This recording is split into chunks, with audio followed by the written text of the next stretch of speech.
Welcome to Non-Fungible Guys. This is a podcast about NFTs, which stand for non-fungible tokens, cryptocurrency, the blockchain, Web3, and everything in between. I'm one of your hosts, Devon C. Codrington, and I'm joined here by my trusty co-host, bro host with the most bald head ever. He shaved it today. And who am I joined by? NFG Ryan. What's going on, everyone? NFG Ryan. Awesome.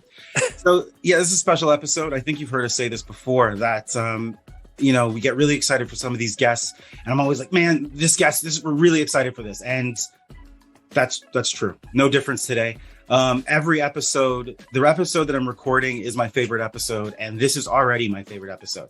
So today we have Andersum KEWWper. If you're on video, you'll see the spelling of that. It's pretty important. And we also have Dilly, just straight Dilly. Two chaps from Old Money. What is up, guys? What's going on, Devin? Thank you.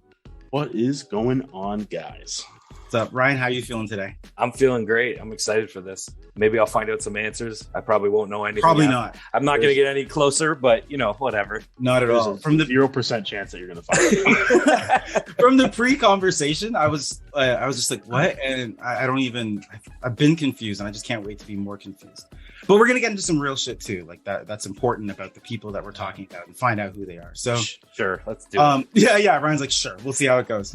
Okay. Ryan, do you want to start off with question one, or do I start off with question one?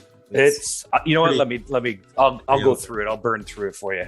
All right. So, who are you, and how did you guys get started in this space? And I guess, what is old money? Oh man, go ahead, Q. You start. Don't. Yeah, the what is old money question. Good luck. Yeah, I know. Yeah. We'll start with who are you? Who are you? Who are you guys? All right, cool. So I am a mid-40s father. I was in the military. I was fire service. I was in an industrial fire service. So actually, as an industrial fire chief, worked through. I'm kind of an contrarian investor, contrarian thinking type person. So all of my life up until recently has been, what do I do? How do I do? And how do I protect? As a father, I have 3 kids. My goal is to always give them way more than I have ever had in my life. And I don't mean stacks of cash. I mean more opportunity. Nice.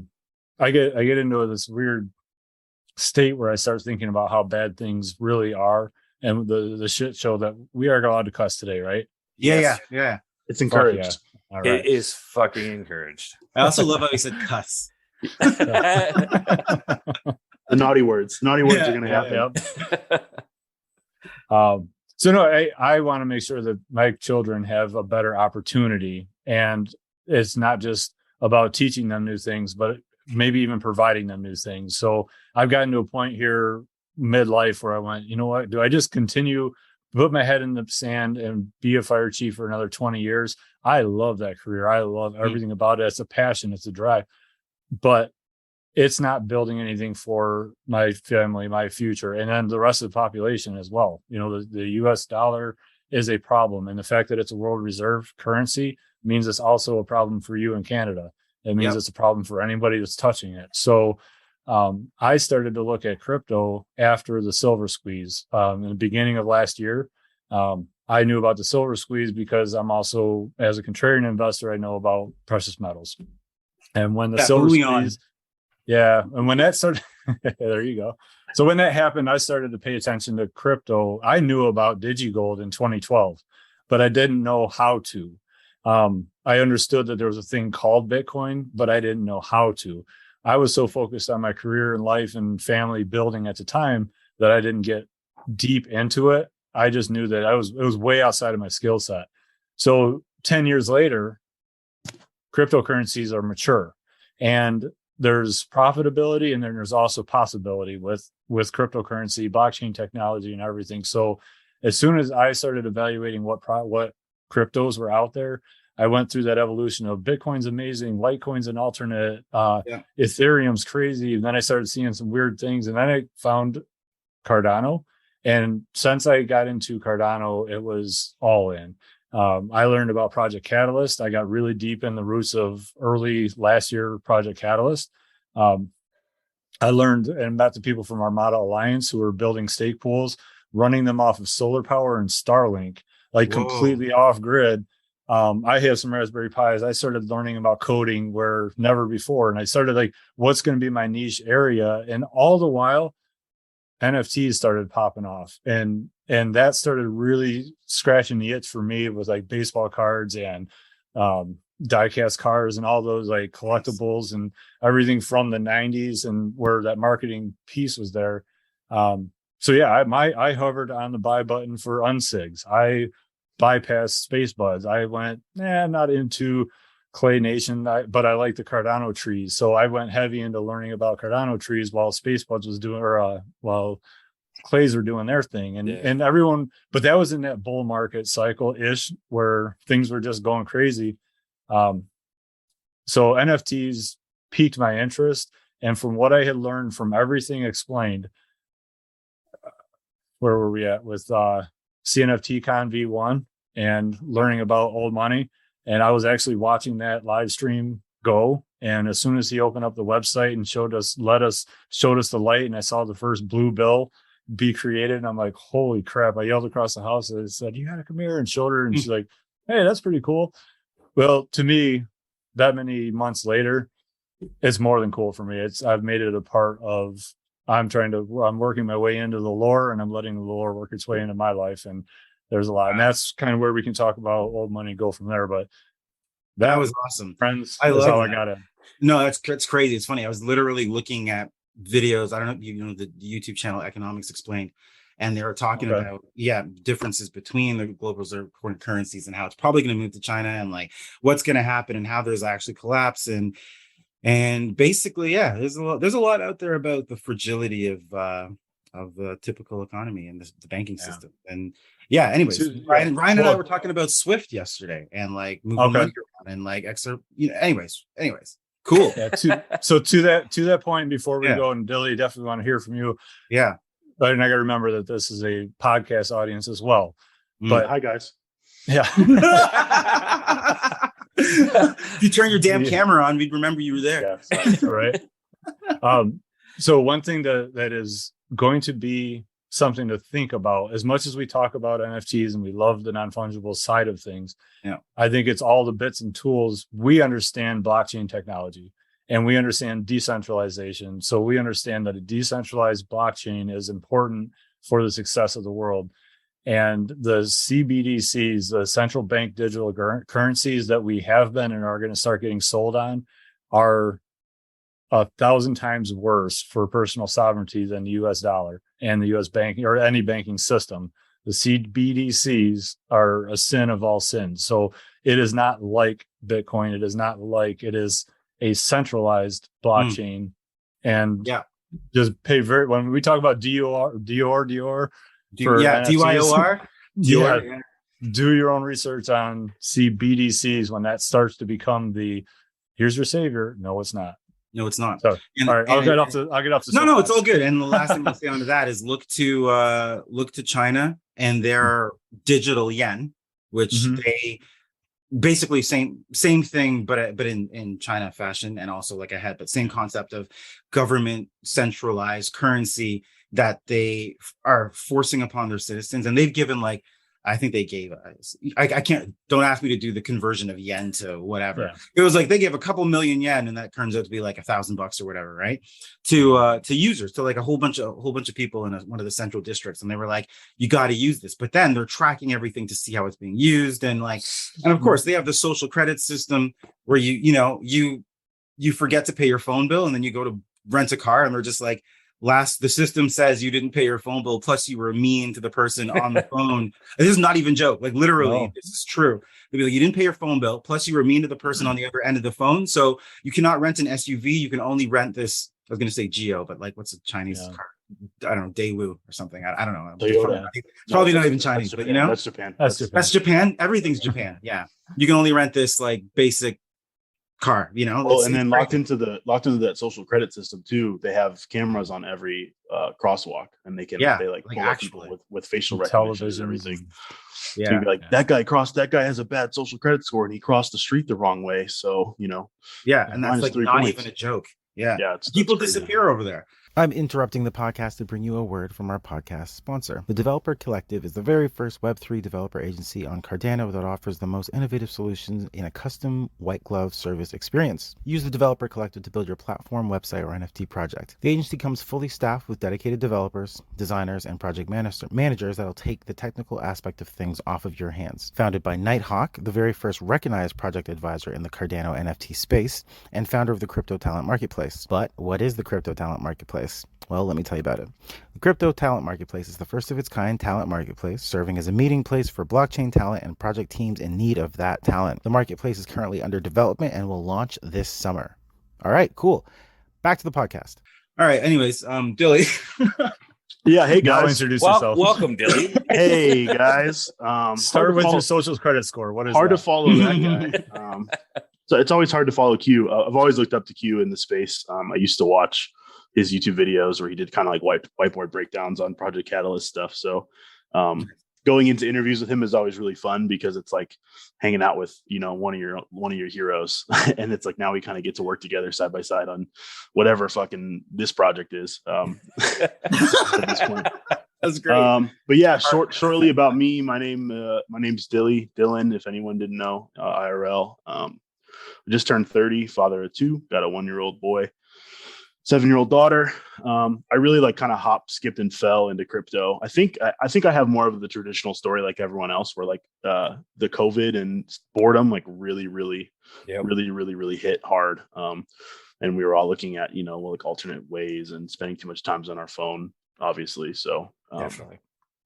I got really into Binance NFTs. That was like my first taste of NFTs, which is hilarious to think about because like no one does NFTs on that chain anymore. Nobody. Like, I have the full set of Pancake Squad NFTs. Like if anybody knows about those, like I actually worked for a team shortly on the BNB chain called Little Ghost, and they're doing a play to earn kind of MMO thing. And I worked for them in parallel to working on old money and kind of like exploring and doing sort of stuff. And I did a little bit of community work, and I was actually on like the game design team, which is funny to think about now because I have zero idea what I was doing, you know, other than what it really did is I practiced like world building, right?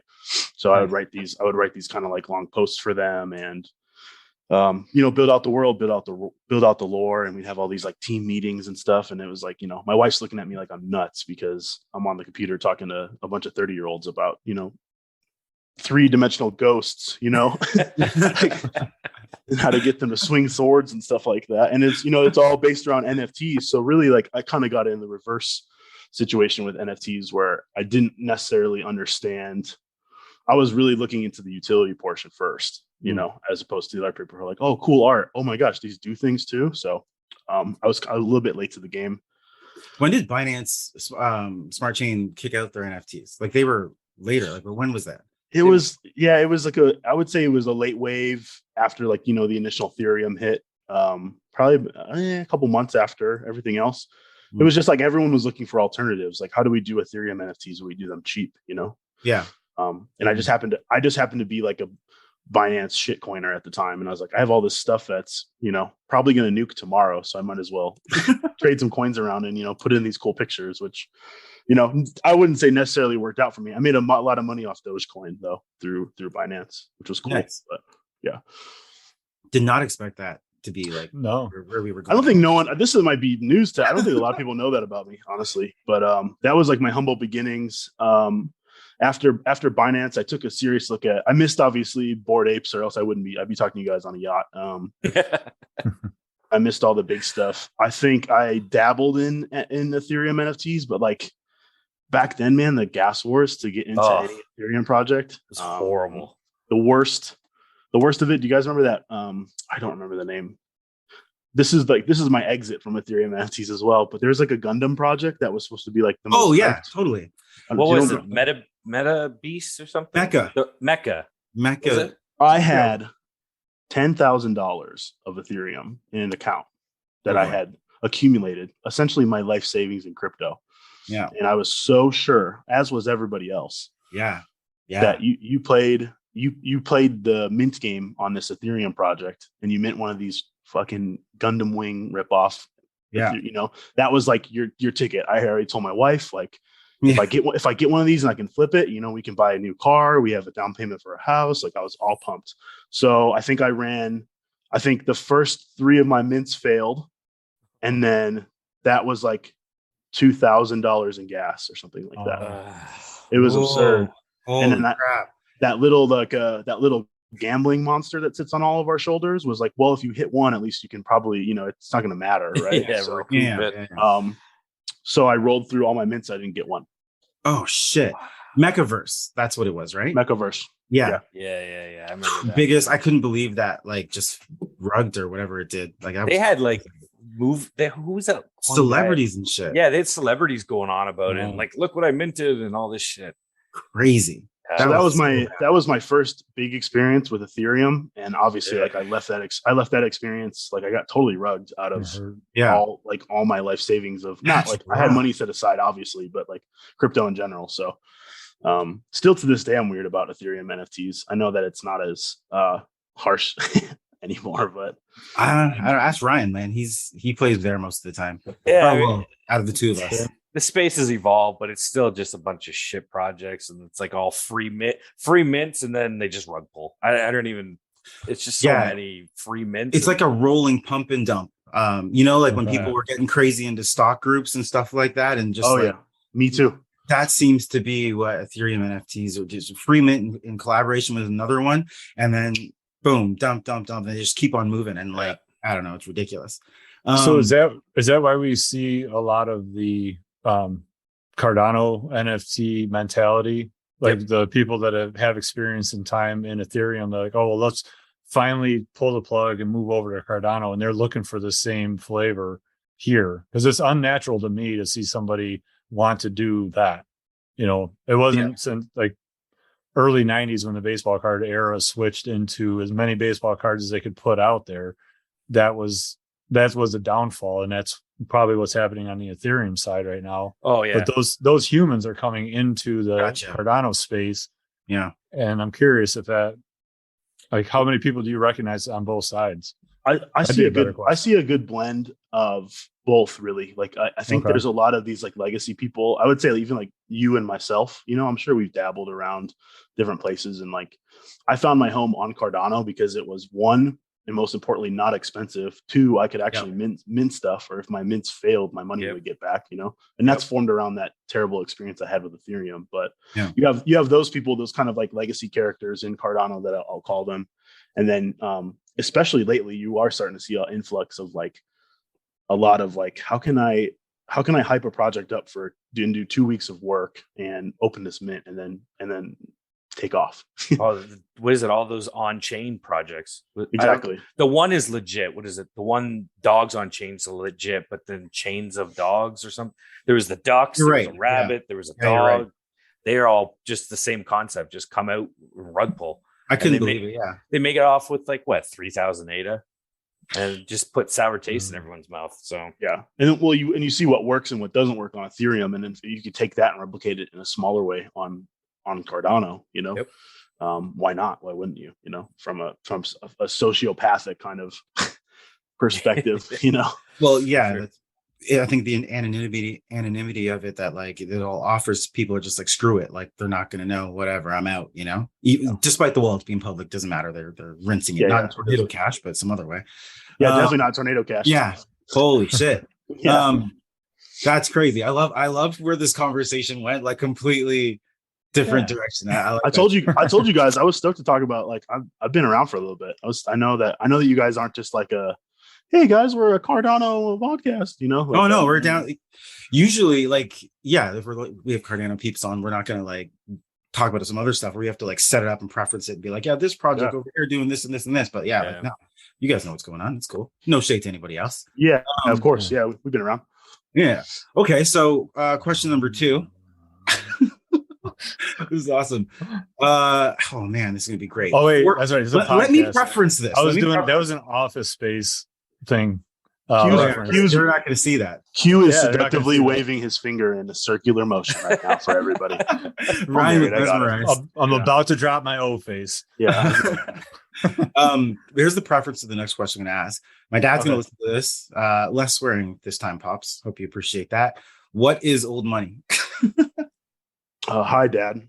Yeah. But last time he was like, sorry for cutting you off, Dilly. Last time he was like, I find your use of the F word excessive, but the rest of it was good. And I was like, okay. I got kids. We both got kids, so we'll try to clean it up for your dad. All good. It's all good. And the beauty about old money is that we can describe it without actually swearing. You know, you can't, not at all. Yeah. So I'll work around it. Q, I'm going to toss this one up to you because I think you have been doing these pressers for so long. You've got it down to a science at this point. So I think I have a pretty concise version of what the old money community is. So there's an old money project, and that's all the assets combined. But to me, it's about the community. And that community is a Web3 version of a local bar.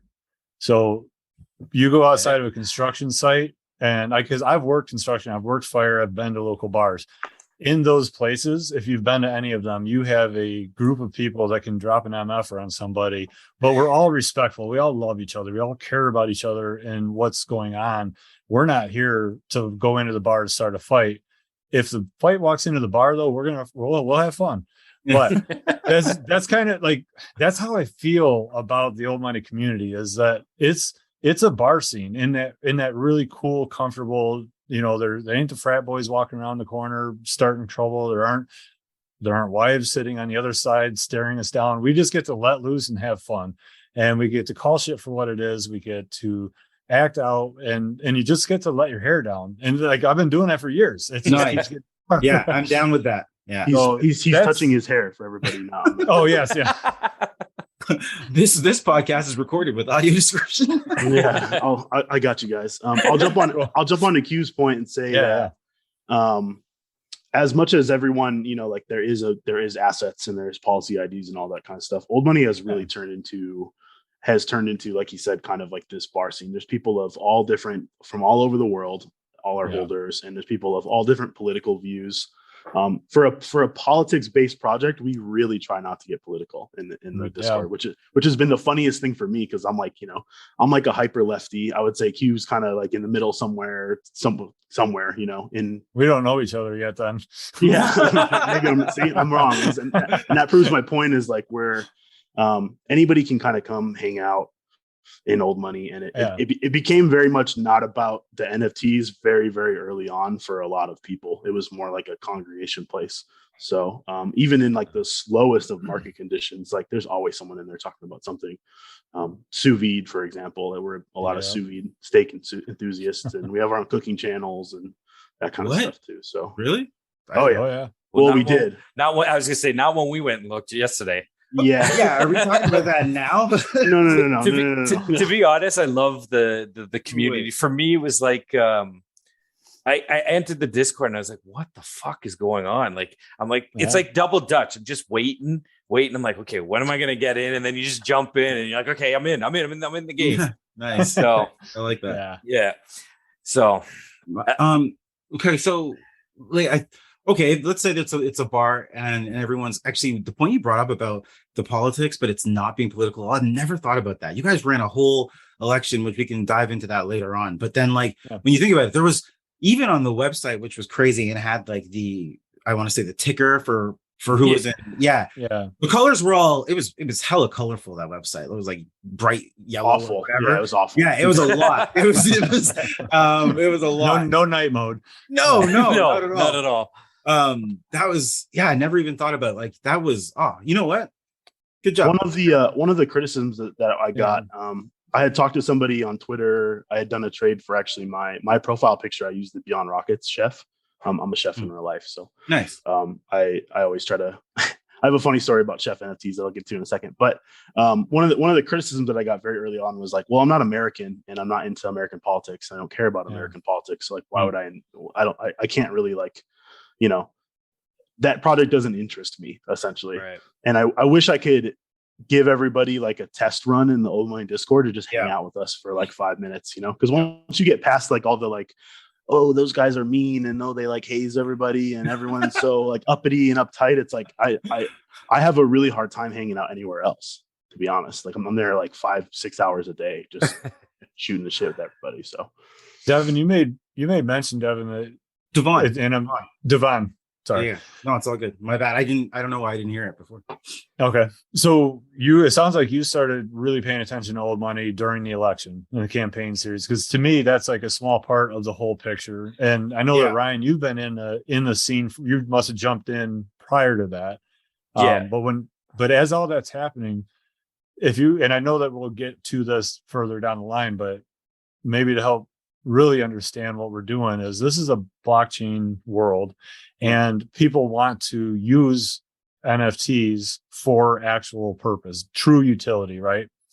And when we talk about all of the metadata and all the blockchains and everything that's happening, when you develop your project and your products the right way, and then on the back end, the coders put together the means by which you use assets. So it wasn't just because I went in and voted for Hood because he was the best candidate possible. Wrong. And still is. Just, well, I'm with Q. Yeah. The way that we can actually state and show that, though, is how do you experiment in the Web3 world? If I have a regional community in my neighborhood and we know that there's 100 people and we want to vote for something, a lot of people say, oh, democracy. Well, democracy still forces somebody who didn't vote for that to do something that they don't want to do because the higher percentage of people voted for this. Ideally, we get ourselves to a voting system or a communal understanding that we all want one thing. And that if we divide our thoughts and our pictures and say, well, no, we can only choose this or we can only choose that. Well, right now, that's how the world tends to work. Yeah. So how do we do that on blockchain? Well, right now, people just say, oh, you can use blockchain and save millions of dollars or billions of, and you can, but you have to build the code for that. So to me, NFTs, the fungible, non-fungibles, and the fungible tokens being on a decentralized chain allow for all of us to start experimenting and playing. Well, you're not going to take it serious if it's internet points. So if you have artwork attached to that with the metadata assigned to it, now you're taking it a little more seriously, but it's still just a non-fungible token that represents a JPEG or an IPFS file or something that you have CCO rights or whatever. In our future, in blockchain, my ideal system of future is that I have a NFT that represents the piece of land that I own. If I can prove that I have ownership, now it's not internet points, and it's the extreme goes to physical ownership. If I really fuck it up, I'd lose my property and somebody else. So we get to experiment in art, in artwork. I'm looking at my dumpster fire wallet that I call the Black Swamp, and I was like, I do have a Dogs on the Chain Black Swamp. But that is where that's the Wisconsin. That's a deep story. Anyway. No, we all have dumpster fire wallets. This is going to be a great podcast. I can feel my whole wallet is. Yeah, trust me. My whole wallet. Same. Yeah. Full of turtles and a bunch of random stuff. Speaking of dumpster fire wallets, I got a quick plug. Q. Yeah. You do that. I know where you're going. Head on down to the Unork landfill at any given time, guys. Mm-hmm. It's you can find it on Pool PM. It's in the smellier side of Unork. You guys can dump literally whatever. We started it as a like a wallet cleaner because I have too much trash. So you can send whatever you want there, and then. So is that's the handle? You can just holy crap, really? Unork landfill, yeah. I was going to bring that up. So it is just like a dump your rug pulled NFTs, whatever. Just dump it there. Whatever you want. Actually, it started. There's more to the story, though. Yeah, it started that way, and then now it's because it's so visible in the community. Some people will throw stuff that's worth something there. So the rule on the Unork landfill has always been, whatever you find in there that you want to purchase, it's you get 50% off the floor price. Yep. Of the asset ID. Cool. That was my next question. I'm like, what's happening there? It's like, okay, you said a lot of shit there, Anderson. He knows a lot of things. We were going somewhere there, man. Now I understand the mushroom heads on the bills. Okay. I actually did want to ask a little bit about how this started, because you're right. I only heard about this. Like Ryan and I were like sitting on our episode being like, what the hell? How we've not heard about this? You guys have been around for a while. We were only aware of this like maybe June, maybe May. Well, you were paying attention to your tribbles. I get it. Yeah, it's true. Being like, they're gonna pop off. It's coming, guys. It's coming. They have like a buyback thing where you can like give it and then they give you a double. And I'm like, now I have two. Now what? Anyways, I'm not dogging on that project. I'm sorry. My first CNFT, and I actually do love it.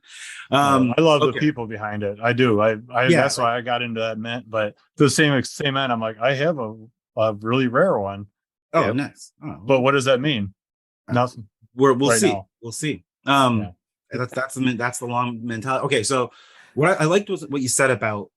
So when you started talking about NFTs being like the deed to the land, the house that you live on, that stuff's real, and that also connects to you being on Cardano, because Cardano's so much about that. We've mentioned it literally, I think 4 or 5 times now, and I'm going to be like, Ryan, what West African country is it that's like switching their documents? And Cardano wants to do that and be the blockchain for Ethiopia. Ethiopia. You know what I was going to say? I think Ethiopia.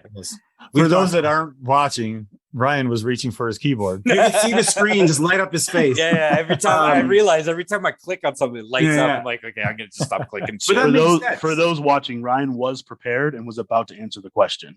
Let's give him some credit. Let's give him that. Yeah, of course. But no, that makes sense. And I love how you're like, okay, you know what? So we want to experiment with all of that, but then also like, let's put some art to this. So that's pretty damn cool. So it's like you guys like actually give a fuck. I don't know. Maybe you can say that. Yeah, that's about definitely about what you're actually creating here. And I also noticed when you guys were saying like, I was like, what's old money? You weren't like, there's some bills and this is the collection. You're like, we're hanging out at a bar. Like, there's assets. Whatever. All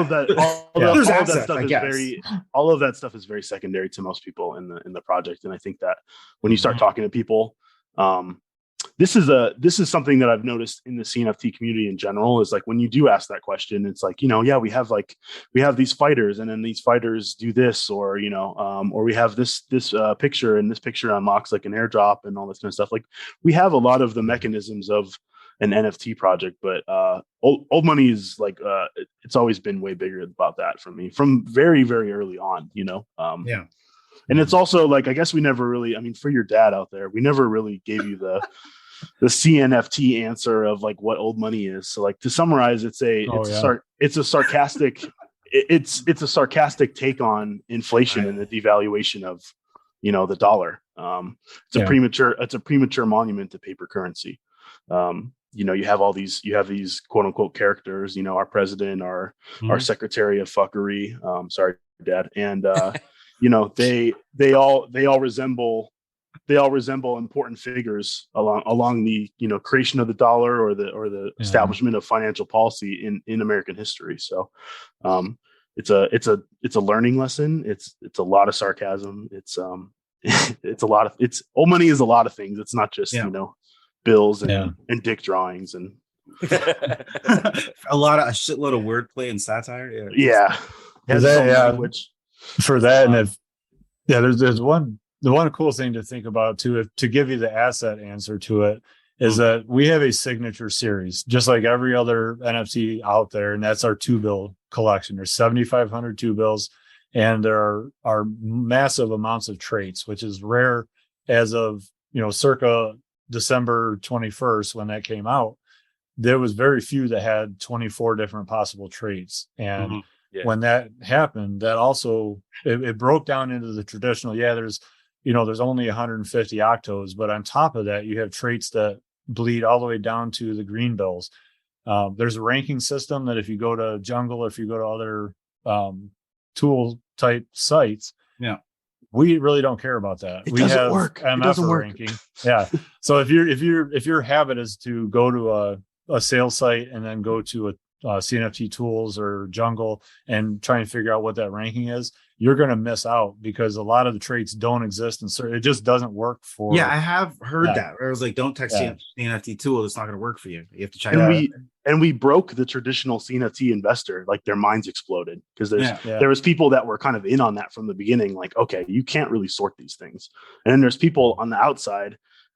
This goes into a huge old money mentality of anti-flipper stuff, but you have like flippers that come in, they want to mint and they want to flip, and they're trying to like do jungle ranks. And it's like, why is the shark bill like rank 7,000 out of 7,500? Like, I don't understand. My small mind can't put all these things together, and it's like, that's everything that has happened in old money to this point is by design. Oh, whoa. Let's stop. What? Yeah. Okay, I'll do a little addendum to that. A majority of it was preconceived. It was all laid out, mapped out, set up, and that stuff's in a vault that we don't have access to. What has happened in the last 8 to 9 months and up to the year, because we're getting up to a full year anniversary from inception when Hood and Tricks got together and said, we're doing this. And then they spent months figuring out what this was and never went public until November. So they had a full, I think, 2 solid months of working through details, sorting out and organizing, and then getting the website, getting the Discord present, but not fully built. Then they started launching according to the plan, whatever their plan was. However, the community has said, we want this, we want that, we build, we do, and the entire ecosystem has changed. We went from a bull market to a bear market, and we're working through what things are happening, and we're learning because all of us are so well involved in the other projects. We bring a lot to that community table, and it isn't 2 guys just saying this is how it shall be. They're saying, oh shit, we need to do that. So Dilly, you want to talk about the House of Mfers and how that's kind of shaped it? It's a great segue. I know. I set that up. Yeah, it's almost like you were prepared for this and I wasn't prepared for this. I'm all over the place, and this guy's got No, this is good. This is great. He's on the tracks. Yeah, when I say like everything is premeditated, I mean that requires a little bit of context. Like it's like Q was saying, it's like it's really evolved along a path where I'm pretty sure we're at a point in the unknown where the actual creators, Trixon and Hoodro, are kind of just, I have this feeling that they're just kind of letting us do whatever the hell we want with the project at this point, But anyway, House of Mfers, huge update to the entire old money system. There's always been this clamoring for like, old money is a project that inspires people, and there's so many people that are opinionated in Cardano who are all in these other projects, and they see things that work and they see things that don't work. And so we actually have, we created the House of Mfers much like a U.S. Senate works. So nice. A common misconception when entering that site is like, okay, we're voting on something, if we vote on this, it's like kind of like a yes or no, like if enough people vote, then we're going to do this. To zoom out on that, what House of Mfers actually is one giant to-do list. So if you guys do ever find yourself on that site, it's basically loosely based around like a Senate. You'll see all these different categories, you'll see all these different ideas. Hood basically started us off with a bunch of different ideas and things that he wants to do. And you're able, if you're linked through Discord, to kind of vote on what you like, what you don't like. It's basically just like, yeah, I vote for this. This sounds like a great idea. And the things that accumulate enough votes kind of rise to the top. And so what Hoodro does, as the busy, swamped even developer that he is he looks at the top like 10 things and goes, yeah, I want to work on that, and then does it. Gotcha. Okay. A couple of things I thought about. First of all, I was like, what's Hoodro doing? And is this a real person? But secondly, I was just like, right. Q is raising his hands and he's saying, awesome. I don't know. I was about to give the commentary, but Dilly, you're on it. Thank you so much. I was waiting. I knew he was going to do it. Yeah, I got you guys. No, that's great. Secondly, like this reminds me of a decentralized autonomous organization, but without the complicated mechanisms and protocols. You guys are just like, we can do it on a website. Yeah. I mean, really, when that first came out, we even said like, it's very funny that we accidentally are doing DAOs like a little bit better than other people are doing DAOs. Yeah. And that was like actually. Yeah, go ahead, Q. Well, so you guys have been in multiple Discords. I would like to even take your viewers / listeners on a start to finish. So hopefully everybody listening right now, and we're a little ways into it, It's like, okay, fuck this. I need to get on. Where's the Discord link? I'm going to go do this. So if you're already there, you're probably getting some interesting feedback from our community. So I'll help smooth feed a little bit. You're having a good time. Yeah.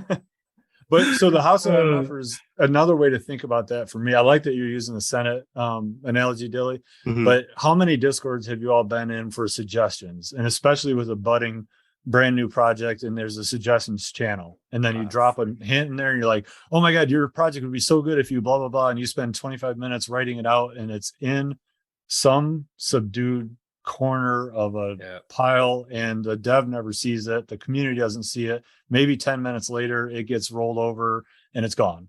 Yep. So in our world, what happened and where a lot of Hood's ideas and his to-do list, plus all of the suggestions, what he had been doing is watching our suggestions bin build up, but he was adding it to this start finish using Notion and using a workflow that allows him to kind of dictate what's a higher priority, what's not, where so it's not just totally missed, but he was categorizing all of those things and doing its own priority. So it matched their big plan in the beginning. So while the community was driving things, but there's a certain point where the community voice gets big enough. So in that Notion workflow, that's the design for a Discord suggestion box turning into a full workflow based on categories. So now we have a way as a community member to say, hey, I have a suggestion. And we would say, fucking connect to Jealous Island, get your color changed because you're too bright for us. And then go through immediately. Go through the HOM. Go through the House of MFers, get yourself, figure out what suggestions are already out there. And a great example for how quickly this can act, and this has happened a few times, was one of the Dilly's auctions, where we decided, hey, we want to, instead of having Dilly do his traditional version of just letting people type out bids, enough people upvoted and prioritized that it actually skipped Hood's list and it moved to the front. And he woke up one day and said, holy shit, I need to do this. And he did it. And he built that was a great day. Suite. Yeah. He built a full suite of Discord bots before 6 p.m. our time. And then Dilly had like 15 minutes to learn how to use it. And we rolled the entire auction out. And I think we probably had like 45,000 ADA of transactions going through that, using that, all because House of MFers spoke. That was the big thing of like a community suggestion turned into like a physical thing, you know. And things like that happen around old money all the time. Like you look at have you guys seen the salt sewers yet? Salt sewers? No. You know, it's funny, before the call, Ryan and I were doing our little powwow and doing a little bit of KT, a little bit of knowledge transfer. Like, what do you know? Have you heard of this? You heard of that? You know, just so we're aligned here. And like, it was useless. It was useless. I was like, well, we're doing our job. We're doing our job. I was like, have you heard of this? Lost and he was, and I like Ryan's. So just you know, the non-fungible guys, NFG dynamic. Ryan's in every fucking Discord. He's talking NFG. Ryan, you know, he's coming a household name. He's out there. I'm out. Like Ryan's like, bro, do you remember what Discord is? Can you log the fuck in? And I'm like, yeah, I'll be there. So he literally sat me down. He's like, listen, you need to be in the DMs at the very least and talk to our guests. And I'm like, yeah, that makes sense. I actually enjoy that. So I'm there, but I'm usually just on Decrypt and a bunch and looking at news and stuff. Yeah. But like, when I come to Ryan about this project, I'm like, what do you know? But usually he's like, okay, this, that, I got you. Don't worry about it. And Ryan's shaking his head currently. And Ryan was like, yeah, so I don't know what he's like. I you know, we can get to this, but I'll drop the foreshadowing now. And then so we're like, okay, let's check out the website. Yeah. So just to set things up. You did that today, huh? Oh no. We checked the website 2 days ago, or was it when did you was it at your I'm off and on all the time going, like I don't know, I'm on one website, it's all in Spanish. I'm like, what is going on? I'm like, I'm lost. I'm like, it's one of the most robust NFT websites I've ever seen. Like we checked it earlier on back in like June. It's beautiful. First of all, it's a beautiful website. It's got like, have you been to it today? Yes. Yeah. And then now foreshadowing. Okay, so for the listeners, it's a beautiful website. There's so much to do. If you go to the very, very bottom, there's a bunch of links. It can take you to a whole bunch of part of the website's in Spanish. There's like Easter eggs everywhere. If you ever seen the movie, you've ever seen the movie National Treasure, that's exactly what I feel like. That's what the website is. They're like, this is going to take you down a crazy ride, and Nick Cage is underrated. Yep. And then you go to the website today, and like nothing is there. Like it looks like the FBI has seized the website, and it looks like when you're about to watch like a video, and they're like, "Do not pirate this." There's nothing there, and I was like, "How the hell are we supposed to do research when the website and the Discord and everything no longer exists?" That's where we're at today. We're going to be excited to. We're going to be excited to be. I would imagine the first project on the non-fungible guys that is just legitimately a rug. So it's a rug. So I saw it. He talked about some rugs, but yeah. I'm hoping. I got to compliment Mr. Ryan because I think that it's at this point. I'm going to zoom out, then I'll zoom in, then I'll throw it to Q. You know, we'll get there eventually. I think at this point in Cardano and Discord and projects and Her Monsters is actually a really, really huge project that I'm excited for, simply because of the fact that they looked at the state of kind of Cardano and they were like, we can't do a Discord. You know, there's just too many places to be at the same time. And I think that a lot of people, even without saying it, are either overwhelmed or they're just getting like sick of it. You know, I mean, there's too many things to keep up with. And it's like, and then you zoom into a project like Old Money where, like our famous saying is like, what bear market? Like we've had announcements and we've had something happening every single week for like months. There's been updates, there's been this and that. And like, I feel like the most annoying, you know, mod ever. Cause I'm always like, hey, at everyone, we just created an entire new building in New York. Check it out. You know what I mean? And I know there's people in other servers like, what the fuck is going on over there? You know? So we've really kind of leaned into that. But, from a perspective of like a traditional CNFT investor, like it's too hard to keep up with everything, you know? I always have to credit Ryan because I do always see him in the Old Money Discord, and I know for a fact he has zero idea what's going on. So he's always playing along, and like that's really that's amazing. That's really it. It's like if we can create a space where you can show up, you know, at a random hour, and someone's talking about sous vide, someone's talking about, you know, meth distribution, someone's talking about this, and like, you know, someone who hosts a podcast and has to be the knowledge guy and know everything can just come in and have fun and let off some steam and, you know, just say whatever he wants and play along. Like I think that we've really done our job at that point. You know what I mean? Oh yeah. So, definitely. It's fun. I'll pretend to go along. I don't know what the fuck's going on. I'm like, what? We got to have them on. Well, maybe they'll explain things, maybe they won't, but hey, it's fun. It's like I said, I don't do research, but you guys, fuck, man, throw me for a loop when I get. It's a place to have fun, and Q can talk about this too. But it's like we're the mods, and we really don't know what's going on. Especially now, I'm really still piecing everything together. So, yeah. So Devin, you might have saw me do a fist bump. The people listening did not.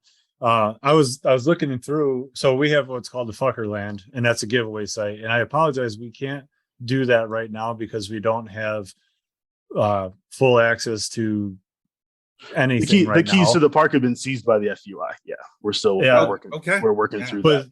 The fist bump was because the most recent Fuckerland was for one of our community members. Our mods put together a whitelist connection for 10 whitelists. So when you are connected to Jealous Island with your wallet and you go to Fuckerland and you can actually click a link and you set up. It's designed to also allow for it's not just an NFT giveaway or a site giveaway on with the regular bots that you see on Discord. This is a website giveaway platform. So when we do our giveaways through Fuckerland or amusement rides, and it's been everything. We've given away a full dead pixel before. We've given away whitelist items. We've given away a lot of stuff. And actually, that's the mechanism for going back a few minutes, UNork landfill. So the short version of UNork landfill is if you go to that UNork landfill and you find a tribal or you find something in there that you have a passion for, but somebody else doesn't. If you find the floor price and you claim it, you get to pay half the floor price. That money goes into the pool. So we have that money adds up, and we've actually gone through 2 iterations of once it gets to right now, our floor is over 1,000. So we got over 1,000 ADA. We bought the floor bill. We put it into Fuckerland, and everybody that's linked and connected. That's so cool. One person won a 2 bill. You won 1,000 ADA for that. We've done it twice now. I'd have to scroll down to see who won the most. New York City recycling, baby, at its finest. Yeah, definitely. So the fist bump was because I actually won that whitelist. I was one of the 10 winners. Nice. Out of 71. So I'm like, yeah, nice. There you go. Live finding it out. So and with the New York landfill, nepotism. That ties into House of MFers, because that was me and a couple of our mods late at night going like, fuck, I really got to clean out my wallet, but like we should do something fun with it. And then it just turned into this whole like, how do we recycle like all these trash NFTs that people like accumulate, and how like, because even when you deposit to the New York landfill, you have that small amount of dust, right? Like that adds up if you have an entire community doing that, you know, day in, day out and cleaning out their wallets. So then it was like, well, what do we do with the money? And it's like, well, what if we just bought a bill and just gave it to people? You know, what if like we just reward people, you know, I love that idea. So Hood had to build all of that. So like anytime somebody's like, hey, I got a great idea, they're like, fuck off, I don't have time. Yeah. Well, the whole community says we want this to happen, or the group of mods, and then you evaluate it and then you prioritize it and you execute it. So that's another one of those House of MFers. I mean, there's a House of MFers suggestion to buy meth for everybody. That may not make it through digitally in the metaverse. But yes, but the metaverse, we could make it happen. My metaverse. Holy. My first House of MFer suggestion was like, what if we pay Dilly like $1 million a month salary? You know, let's just think about it, guys. And it didn't get a lot of votes, but I had to really put it out there. I also have a short update. I compared the House of MFers to the Senate, and it is literally the House of Representatives. The Senate is coming. That makes more sense. The Senate's tiny. The Senate's coming soon. Alpha. Okay. Senate's coming soon. You got that NFG alpha. Yes. Or not coming soon if the project is actually a rug. Anyway, continue with your questions, guys. That's awesome. Or not. Devon, I have one other before you go to the next question. I think we're at question number 2 still. We're at question 3 out of okay. All right. Many. We could make this the world's longest podcast if we really wanted to, but just keep us on the rails if you guys want to. Yeah, of course. This is easy. Yeah, no big deal.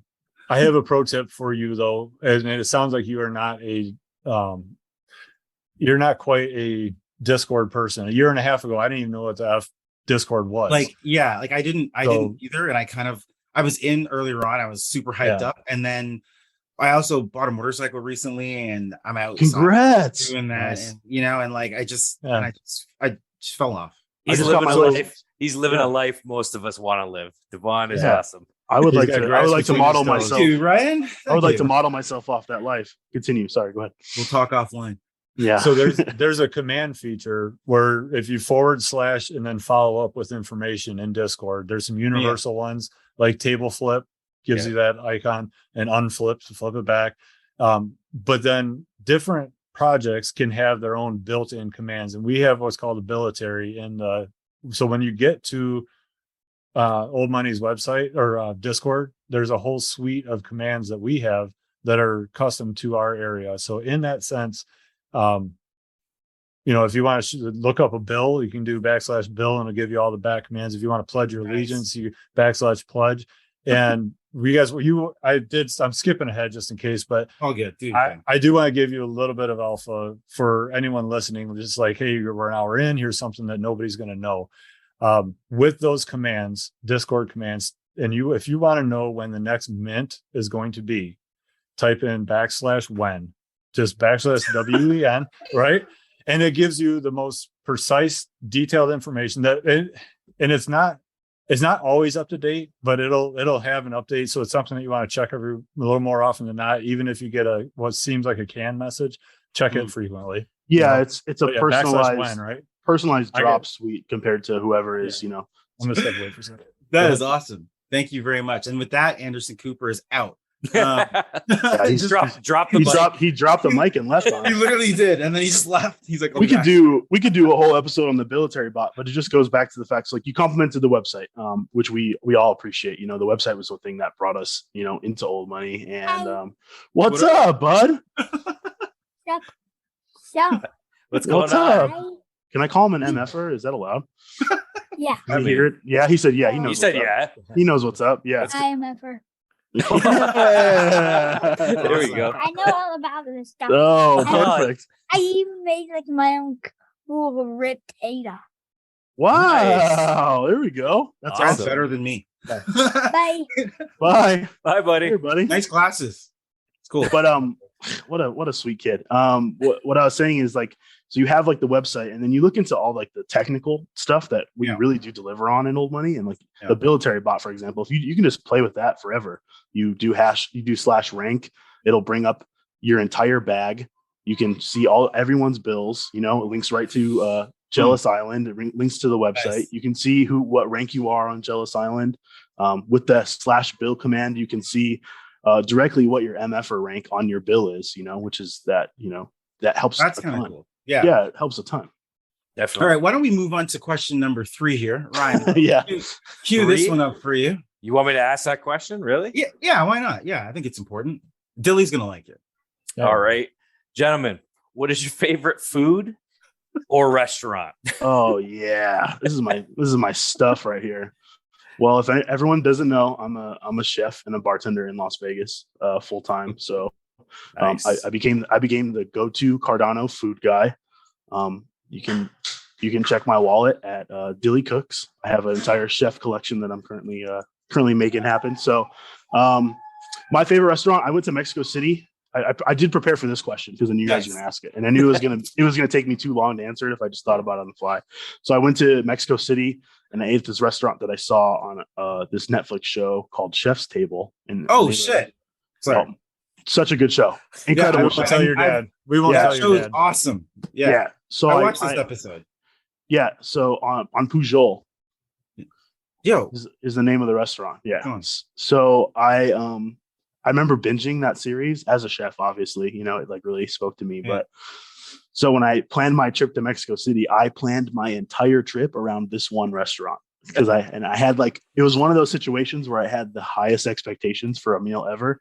And not only were those expectations met, I was completely blown away.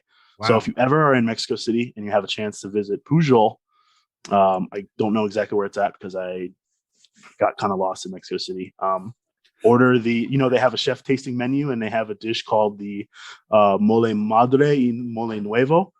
And it's an old version of their mole that they've been kind of just continuously cooking for like 1,000 days. And then they make a new batch, and then they put them together on the same plate. And then holy crap. Yeah. Wow. I don't want to get too in depth because like I can nerd out about food super hard, but if you've ever seen Ratatouille, when the critic eats the dish and like he zooms to his childhood and has that kind of like and he's all happy. It's pretty cool. I legitimately had that moment like IRL, and I just smiled my entire meal. So that's my answer. Sorry. Go ahead. So you know what's messed up? I just thought Dilly Cooks was a name. I didn't know you were a chef. I just threw that question in there because I genuinely like that question. Yeah, my name was like when I was thinking of the name, I was like, well, what do you do? Like, what are you about? And it's like, well, I just cook, you know, like that's what I do. So nice and easy for me. Fits. Wow. So yeah, that's my story. Go ahead, Q. I'm really surprised that you, as a professional cook or chef, did not choose your own restaurant as your favorite restaurant. I'm a humble guy. Why would I do that? Like, I'm going to reevaluate where I'm going when I go to Vegas for CNFT Con. Like, I was planning on coming to your venue. Yeah, he's like, don't come. You guys are all invited. Like, we'll be there. No, that'll be awesome. in like 50 or 60 something days or something. Like 7 weeks, isn't it? It's close enough. It's getting there. So I'll still visit, but I think Dilly's going to have to cook up a special pie for me because I'm plant-based for the last 4 or 5 years now. And I've been doing a lot. I guess that's probably the best recovery food is just all plant-based food. Now I'm not a religious vegan. Like there's a lot of things I don't really care about, but I do. I mean, there's reasons for my choice to eat plant-based, but most of it's performance based, and also I feel fucking sharp. I feel so much better in life changing. I've been able to maintain my weight. Everything's been cool. So that's anything that grows in my backyard is what I eat, and those are my favorite foods. Oh shit. But my favorite restaurant still holds to be Tony Paco's Cafe. So if you've ever watched MASH back in the day, or even reruns, I always saw MASH, and I was like, I'm gonna turn this off. Cartoons are over, but you know. But that had there's one of the main character was from here. Jamie Farr was from Toledo area, and he kind of put Tony Paco's on the map. Hungarian hot dogs, and it's been the same since the 30s. It used to be 5-cent dogs, and it's worked its way up. And that was that. I can smash some hot dogs, and that's all Hungarian slop on top of it. I came back from Iraq, and I stopped at Paco's before I came home. That's how much. Like that's how much I wanted to. Like I love that restaurant. And everybody's like, when famous people show up, because he's a star, and Toledo is like a nothing spot on the map. So when a famous person shows up, you have to ask, wait, why are you famous? Like that's how low, that great of fame. But they all sign hot dogs. Like there's actual hot dog bun signatures all encased, all on the walls. So it's a really cool place as a kid to grow up in. And the Hungarian section of the community was heavy in that space. So I bet you guys never thought you would get this level. Not at all. No, not at all. We've asked this question before, and it's like, there's a restaurant downtown. It's pretty cool. I'm like, sweet. Like that's, I like French fries. Yeah, dude. Like I don't like. I asked the question. I don't have an answer for this. I was what's like, your favorite food, Ryan? I don't have one. I love food, so look at my me. favorite food is whatever's for dinner at your house. Yeah, exactly. That was good chili yesterday. If you guys get into old money, we have a channel called Mfers Talk Food, and some of the most incredible people. We have a dude that we have a farmer dude that makes, kind of like you, that makes like the hot chili peppers, and he sent a jar to another MFer, and then he made hot sauce, and is now like working on a label with like the Navy stamp plague mask to like just give to people. Like it's wow, whoa. The rabbit holes go deep. Yeah, it really does. It's man, big time community. And people say NFTs are good, just JPEGs. All right. Where are we? We're going to skip some of these questions because we've already covered some of them. Yeah. I don't know. Ryan, do you want to go somewhere? Or do I want to? Let's see. Okay. I'll just jump ahead. You do whatever, man. Is there anything? Lead the way. Is there anything sacred in old money? Respect, fuckery, integrity. He was right there. That's military right there. That's military. Well, yeah, there's a little bit of military in that, but no, and no bullshit. If you fuck around with somebody, we welcome all race, all creed, all color, all gender, all things. Yeah. Don't fuck around with somebody. Like, be respectful. That's what we're here for. We're trying to foster a good community of people. And if you come in the front door and just start acting like an ass, it's that bar scene, right? Yeah. If the bar's we have our place, everything's cool. We're all drinking, and sometimes somebody buys around. Sometimes you buy your own. Sometimes you have your own corner to sit in and talk. But if somebody open the door and starts acting the fool, fuck, you're done, man. You guys had that situation like 2 weeks ago, 3 weeks ago. I was in there and I just missed what happened, but everyone was just dogpiling. Like, what are you doing? Like, have some respect. And I don't know exactly the situation that happened, but a common misconception with old money, and this is probably good to talk about on the pod, is like that we're like a bunch of like 30-year-old role-playing dorks, and like everyone thinks that like you can use old money as like a rage room. You know what I mean? Because we like to mess with people, and we like to fuck around, and we can say fuck you, and it's not like frowned upon and stuff like that. But it's like there's a lot of nuance and a lot of context, and in the base layer of how strong of a community that we have and how close knit everybody is. Like I know everybody just by their profile picture. I don't even have to look at people's names, like just what their bill, like FPFP looks like, So on the very base layer of this whole thing is a deep level of respect for MFers, a deep level of like understanding, and we're very zero tolerance on bullshit or racism, especially. That was like a thing that we had. Yeah, I think you were probably on the tail end of that. You know what I mean? Yeah. Just be, I mean, like you go on the server and read the Constitution. Trix has it laid out, perfectly for everybody. I mean, not right now. Not right now. Yeah. Yeah. Well said. Even navigating the Discord. It's gone now. Yeah. Even navigating the Discord, I was like, what the hell is happening? Like, you go to the website, you're like, okay. But it's like we're slowly figure it out. Yeah. So this is when I should like kind of hop into the Discord and pay attention because it's easy right now. Yeah, there's only 2 channels. Yeah, there's not really much to look at. I got it. See you guys there tomorrow.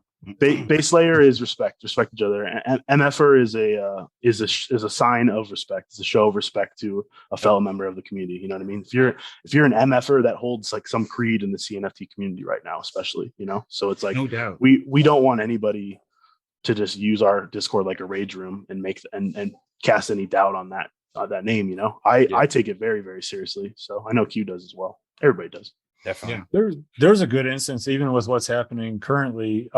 We don't know what's going to happen or how it's going to happen, but there's a lot of fun jokes that are happening.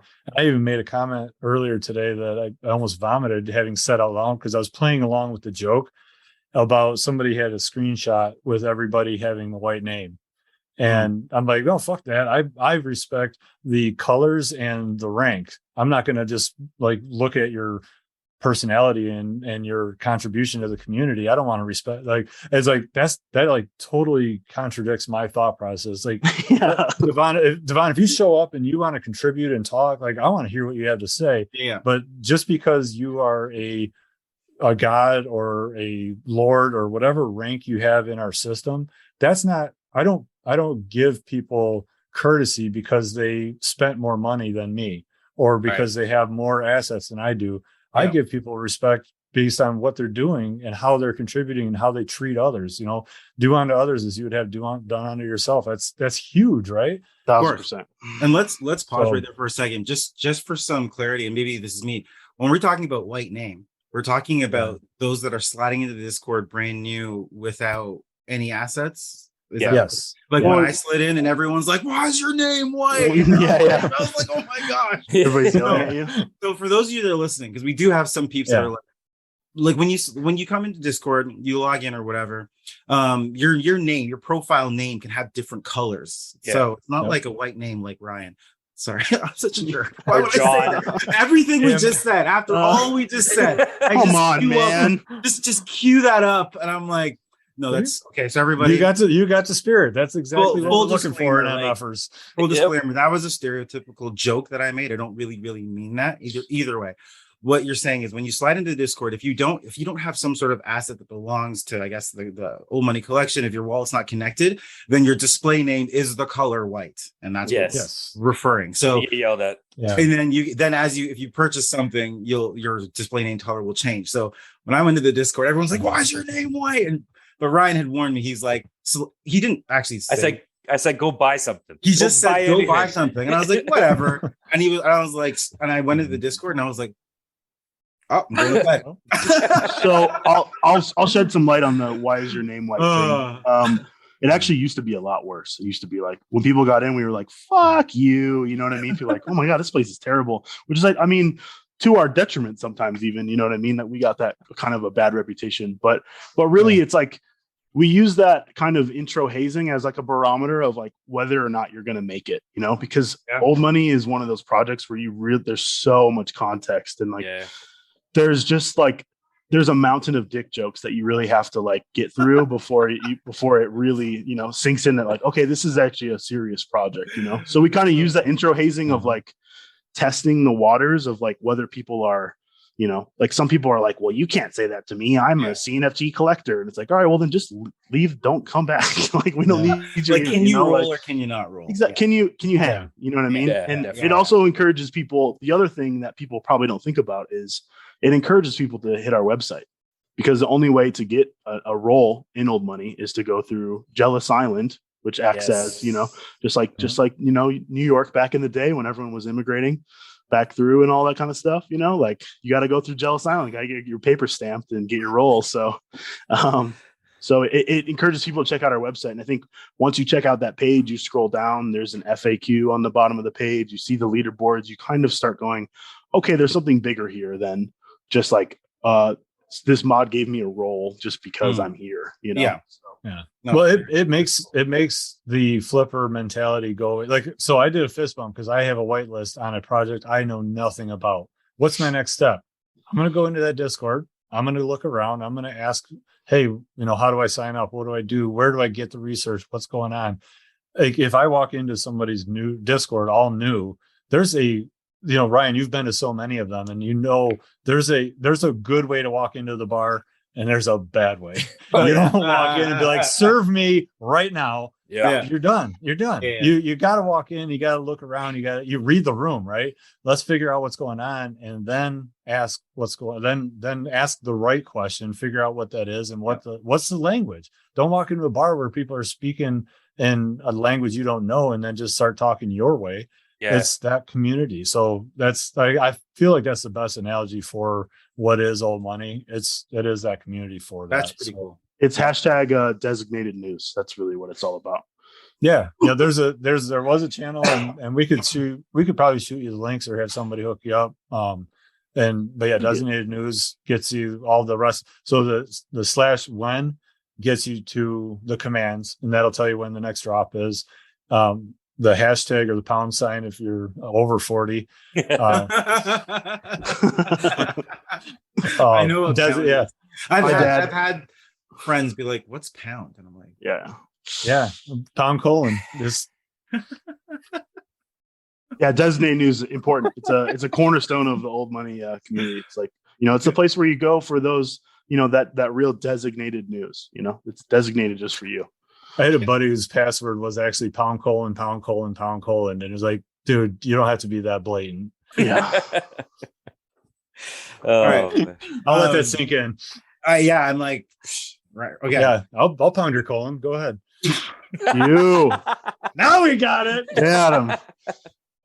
For everyone watching at home, the joke went over his head previously, but when Q just said pound colon, it sank in really quick. I was like, okay.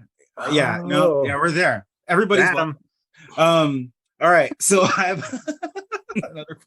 this is actually old money Discord. This is basically what it's like hanging out in our Discord all day. This is good. It's good. I'm missing out. Devon was me. Exactly. I'm aware. I'm missing out. Okay. When I write these questions, they make sense, and now I'm like, whatever. I know. That's why I was like, go ahead, you ask this question. Me ask I'm this like, one? My what? Right. Everybody sit down and get ready. 2 non-fungible guys walk into a bar.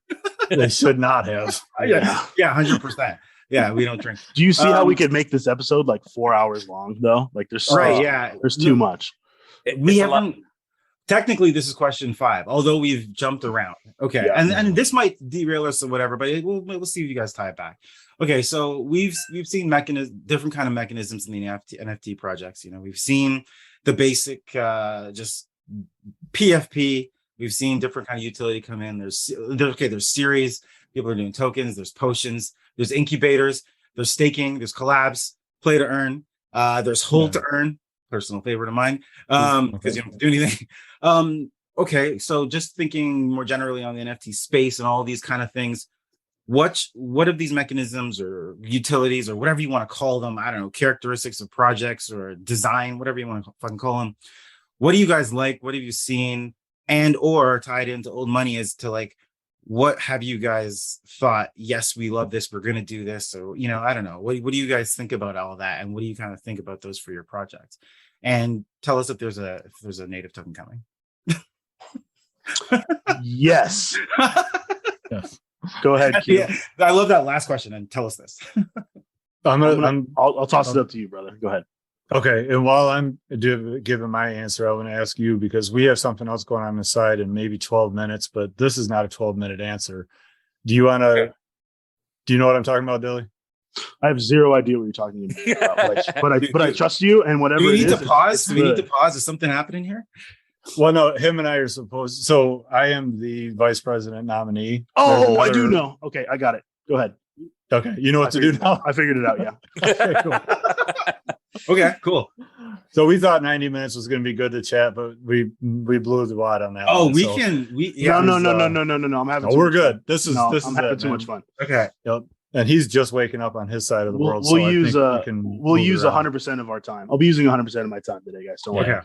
All right. So mechanisms, and I don't know if that's a keyword because I see an OE logo right there with the overexposed mechanisms. Yeah, it's probably not the right. Was that a softball or not? No, it was not. It was not. That's just. No, I've got a couple of mechanisms. I have mechanisms too. I love them. When I say mechanisms, I feel like I just use that word because that's how I think. But realistically, I'm thinking. I'm more thinking like strategies or aspects or characteristics of your project. You know what I mean? Like how we have like Dirtbirds had the incubators, and like people have, you take your NFT and then there's a potion and then it turns into something else. And then there's all these characteristics of projects. And it's like, you guys have incorporated, well, actually it's kind of hard to classify what you guys have done. Cause you know what I mean? What do you guys kind of describe your project as? And what else you got coming that you can tell us? So knowing that there are tools, mechanisms, means and ways to utilize our assets. This is a year ago, an NFT project meant make X number of NFTs, whether it was computer generated or if it was all art hand drawn, or if it was, we're going to put it together. And then you cross your fingers that a community surrounds it and loves it. Yeah. And there are a small handful of very successful projects like that have started that way, and they're still managing. To me, my vision, my focus on how the NFT space works and I'm mostly in tune with the Cardano space, right? So I've only heard about the others, but I'm pretty well versed in the Cardano scene. It's a mass of people that are moving from project to project. And if you look at that body of people, a segment's going to get pulled off, and then they're going to go play in this world because they fortunately minted the top 10 asset of 1,000 or whatever. And that community builds. So you scrape off a little of them and you scrape off some more. And we're in this bear market now where it's that massive collectors and people is diminishing on its own, because some people are getting wrecked and moved out. Some people are getting drawn into other spaces, and real life happens. So that we're not swelling with a body of people. We're reducing the core number of people that are here.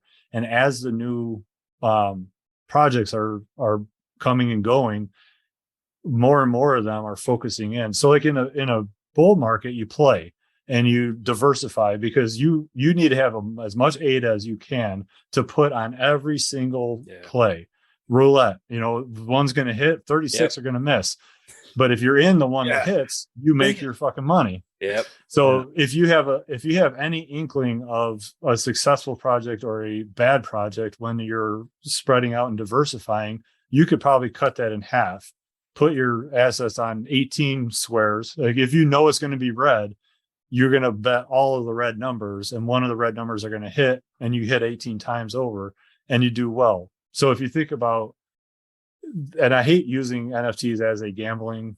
I love Vegas puns though. The analogy fits, right? It's perfect. If you can have an idea of what's good and what's bad, you'll put all your shit out there on a bull market and just diversify and cover all your bases. When the bull goes to a bear, you start pulling all your chips off of everything, and you only go to the ones that you know are set. So you buy your space bud, you buy your clay, you buy your all of those things that you have a confidence in. And I have confidence in community more so than the project itself. Yep. I personally really like Ape Society on my end, because I can be in that, but not a daily observer. I can be an observer, but I don't have to be in that community. I know that there's a ape community and Ape Society community doing their thing. I like mechanisms, and I bought high and I'm buying some lower ones, because right now we're in that bull market, and I know that the people are moving into it. I know one of the new community managers. I've not even talked to her about what she's doing in that place, but because that human being and her drive and ability to do what she's doing tells me that project has real life potential, because she made life choices that put her there. And by proxy, 100%. Yeah. Gotcha. And by proxy, I'm like, oh shit, she's over there. I'm going to DCA in. Instead of trying to sell my one mechanism, I bought 2 or 3 more. So now that I have a DCA value down, if I need to get out, I'm in a better position. But I'm not buying the next mint. I'm not doing the next thing. I tried getting in for one second. Yeah. What's DCA, Ryan? Oh, shut up. It's the dollar cost averaging, folks. Sorry, that's guys. That's what they call me. They call me Dilly DCA, baby. That's a running joke. That's all we do. That's all we do this bear market. Oh, I'm sorry. That was for me and Ryan. I'm sorry, Anderson. No, you're fine. Absolutely. No. I'll answer some of your questions too. You're talking about mechanisms of mint. So you're talking about, like, for example, this mallard order sort of situation where so we're handing out people these kind of mysterious letters that put you in this exclusive club and give your own Discord channel. And it's like, we've seen that replicated a ton in different forms. Even like bring it back to mechanisms, the Genesis token, that is a form of that. You know what I mean? I think that my issue with that is I would never say it didn't work or it can't work, because obviously the numbers are there to prove it. But it's like, if you scroll through Twitter right now, you will see 3 different projects dropping some kind of club pass or some kind of like, you know, this is the NFT, or like, we're going to reach out to, you know, 50 influencers and we're going to give them these things, and they're going to be, you know, they're going to be excited about whatever we got going on. And then I have a really, really hard time minting anything these days. And I think that's sad, because you know, I don't know how much you guys know about 2500 Club, but me and Q are both members of 2500 Club. And that was one of the most early CNFT alpha groups that there were. And we were Ryan, throwing. do you know about this? I feel like Ryan knows. I don't know. Is that the CNFT con one? Yeah. You have told me about that. Okay. Why did you enunciate con? Because no, okay. I might have just heard that. The CNFT con one. It was like, yeah. I was asking as a question. No, I'm Ron Burgundy. For everyone at home, Ryan looked really, really confused. I'm always confused. His brain was. To Ryan's credit, like I've mentioned this before, when you trigger him, he's got Rain Man memory. So that's why I asked him. I didn't ask him. That's awesome. Sure. I wish I had that. I was just like, what is that? And I thought he'd be like, it's this. I told you about it November 6th. Yeah. I'll try to summarize my point quickly. Just so I'm not rambling about stuff. But so like these legacy passes, right? CNFT Con 2500 Club. Shout out to all the boys out there. You all know who you are. Like, you know, that's how Old Money got founded, off of the backs of like people degenning into the Discord late at night, and you know, all of us talking about it and like, what the fuck is this? But that, you know, a year ago today, even when that was going on, it was like, you have these alpha groups throwing large amounts of ADA at everything they possibly could, you know what I mean, hoping it could hit. Like you said, you know, it's like a roulette table, you know. We're all in this. NFTs in general, in their current format, at least what I've seen on CNFT, are in this very like loot box mentality. You know what I mean? You are buying something, it gets through a randomizer, and you're hoping to get that, you know, rare whatever. To bring it back to mechanisms, I've been staring at. There's this like pizza 1-of-1 mechanism that I've been staring at for weeks, just waiting to see if the price drops or anything like that. Or so one of the 1-of-1s is like a pizza mech. Did you put an offer in? I'm about to, man. I've been staring at it for like, I keep going like, do I want to mint new stuff, or do I want to just buy this mechanism that I know is like me, you know, like that's like something that can represent me. So, but anyway, like, so you have these kind of like this loot box mentality, and you have these kind of like whitelist tokens going out. And I guess my biggest frustration with our space and every NFT space that I've seen is something works for one project, right? Yeah. Someone does something that works, and then immediately within days, every single project has to go, oh shit, that worked, and copy it. And then you just see all these copies. Yeah. And then it just immediately gets oversaturated to the point where it's like, I don't want 7 different like alpha passes to these different projects in my wallet. You know what I mean? And then that's not even talking about the economics of like, okay, well, when do you sell it? You know, do you wait for it to reveal? Is there utility beyond, you know, having that? Like, is it designed just to like get people stoked? And then like, you know, I don't know.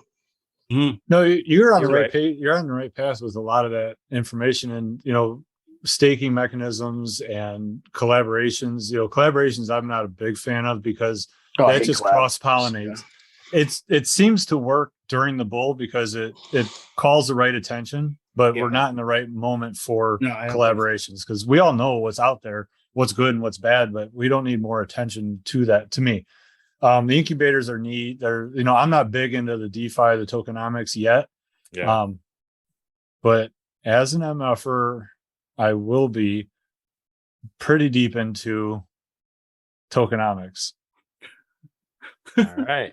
This is Q winking and pointing at the screen. For everyone at home, Q is winking and pointing at the screen. The whole time he's saying this, I'm trying to keep the straightest face.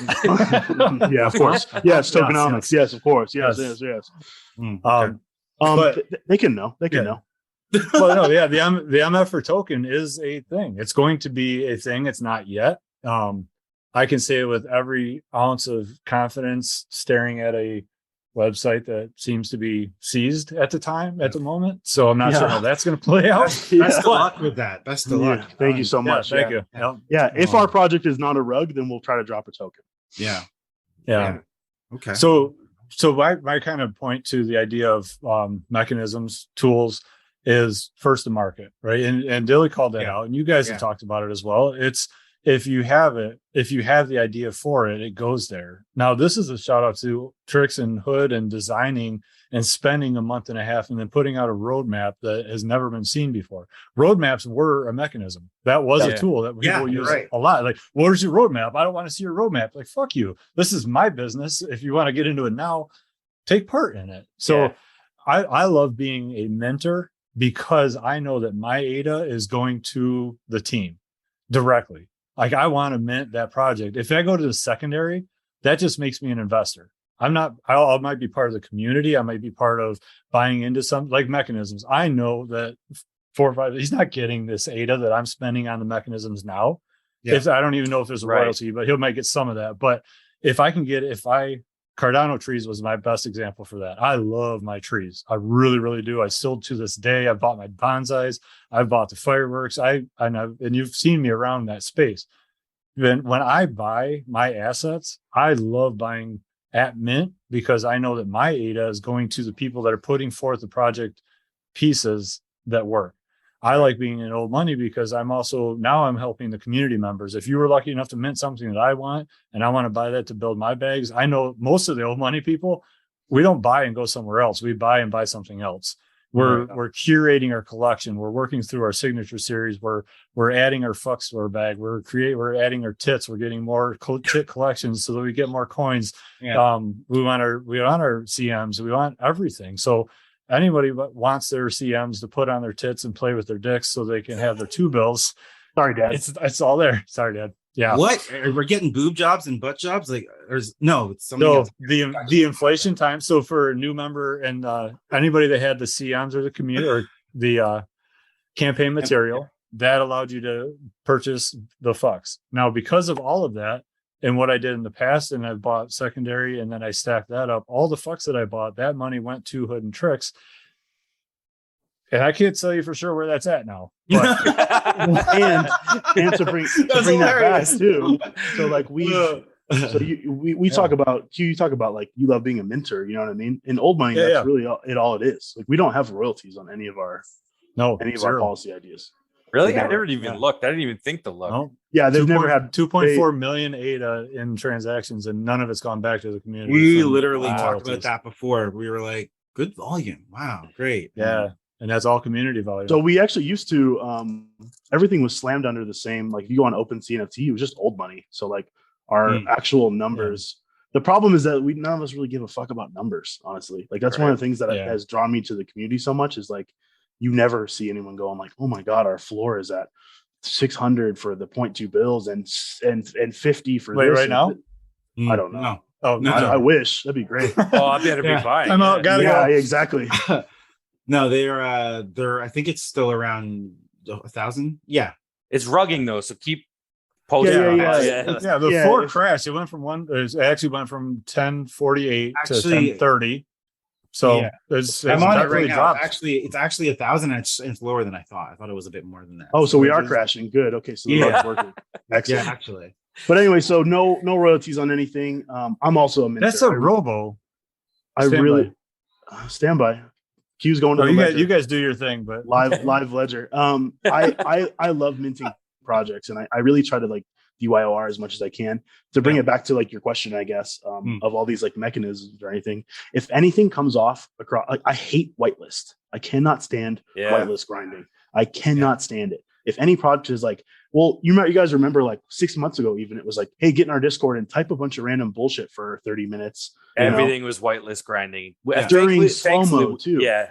Thankfully, we've gotten away from that, I think. Yeah, exactly. So it's like now the whitelist is like, we're just going to airdrop these tokens, these cool tokens to everybody, which is, I think, is a cooler iteration of whitelist, but that's eventually going to get oversaturated. And then what happens next? It's like, is it like a double whitelist grind where it's like, you have to get on whitelist A and then grind somewhere and get onto like super secret whitelist tier 2 Omega fucking electric boogaloo. I feel like the next grind might end up being something what Mallet Order did.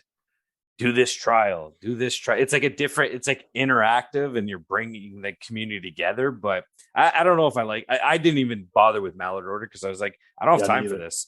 I really don't have time to be playing games online at night and making origami ducks and stuff. I didn't have that time. I did the whitelist. I did the origami duck. I did the trial. I went through all 3 things and I played the games and what I got left with was like I minted 1 duck and then the aftermath of all that kind of bummed me out a lot because I saw it kind of I saw Mallet Order kind of turn into like your typical NFT Discord where it was like, well, why is so many listed? Why is the floor doing this? And like as soon as when I tell you guys that like I'm such a picky person with what I'm a part of, as soon as anything annoys me, I just exit. I just get out of it. Like Love it. I don't have time. That's a great life skill. Yeah, I just don't. If anything annoys me, if anything bugs me, I just like why do I want to put any energy towards it?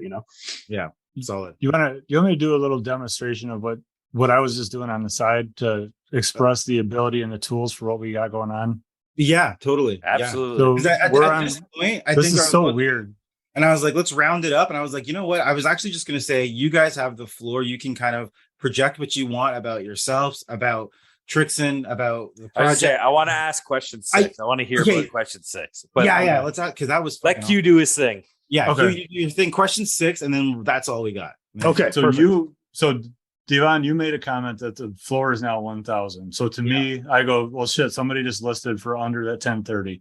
I'm looking at this. Dilly's not watching or not seeing this. This is what's really weird because this is not live. So if we were live, I guarantee you this would have been bought as soon as you said that. Oh, you're alpha. Why. Yeah, you're on the alpha. Yeah, that's right. Yeah, watch what happens. Dilly, this is a robo bill with a woman face. So I look it up in JPEG. And that's 2606 is the bill, and it's 1,000. It's got cat color 1. It's got the woman head, so that's a fairly rare trait, and most people just hold on to it. Oh my gosh! Phrase 19. So it's enough where you go, okay, there's some good traits. It's not huge, but the robo body is pretty popular. Some of the popular traits aren't the rarest traits. The Joker faces are pretty popular. People love that. The psycho degradation. There's a lot of different traits that we all know about that we go after. So then I went into Discord and I typed in /bill and then I put hidden so no one can see that I'm looking at it and hidden true. And then I type in bill number 2606, that pops up and it shows me that Mfer ranking 4748. So it's a 4,700 rank bill that's at the floor at the Mfer ranking. And it's owned right now by Vladimir Putin. So people change their names all the time. And what are the odds? Definitely fuck that guy. Yeah. Make sure that we get that out of his hands. Oh my God. So now I'm on I'm on Old Money's website and I go to what we call Zesserson House, which I look up the bill. I go to Zesserson House link. I type in the number and then a lot of the asset traits are blocked out. It actually has a rug on it. It says rugged. Yeah. But it shows the PFT. Yeah. But when you scroll down, I can see that it was minted on 12/21. So that was minted on day 1. And somebody held this as an 88 mint. And now they're saying this to me, this person has 5 2 bills. They're 326 ranked as an incredible MFer. They didn't mint any fucks. They have 2 campaign materials. So this is where the details are showing up on this page. I can see that this is a person who was not paying attention for the last 2 weeks because they could have minted for 120 ADA to get a fuck. And they have 4, so they could have gotten a B fuck and an A fuck for 240 ADA. We're sorry, and the B fucks are selling for about 300 ADA. So they would have quick flipped and made money. Q knows all this about just what his point is that just from looking at JPEG store and just from looking at this bill number, he knows everything about the person that is listing this, and he knows he's basically piecing together the story right in front of your eyes of like clearly, this is blowing my mind. This is ridiculous. This speaks to like our ensuite of like how things are connected through Jealous Island. Go ahead, Q. Yeah. Just trying to give some. No, you're fine. And as I'm looking at it, I see that they have a bill. I can click one button, which is where there's a little 2-bill icon. And this is where I could share the screen and show you but I'm looking at 3 different screens and everything. Yeah. And I can see that he has a Chinese hat. He has a Gatling gun. He has nice. Fuck, he has one of the twins. Oh, he's got an orphan. That's a whole new podcast.